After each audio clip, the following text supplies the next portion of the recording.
Каждый обеденный перерыв Ноа оставлял пустое место рядом с собой. Его друзья подшучивали над этим, но однажды новый парень сел туда и сказал: «Я думаю, это место предназначено для меня». Ноа наконец-то улыбнулся, это место было для друга, которого он потерял в прошлом году. И каким-то образом оно больше не оставалось пустым.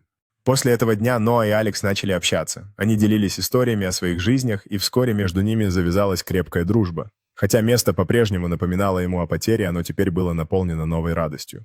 Ноа и Алекс стали неразлучными друзьями. Они гуляли по коридорам школы, смеясь над шутками и делясь мечтами, создавая вместе новые воспоминания и постепенно исцеляя раны прошлого. Теперь Ноа чувствует себя частью чего-то большего. Он смеется и наслаждается временем с новыми друзьями, но рядом с ним всегда остается память о его потере, которая делает их дружбу еще более значимой. С каждым днем Ноа все больше открывался новым возможностям. Он находил радость в общении с Алексом и другими друзьями, но по-прежнему порой задумывался о том, что потерял, и о том, как это формирует его любовь к жизни.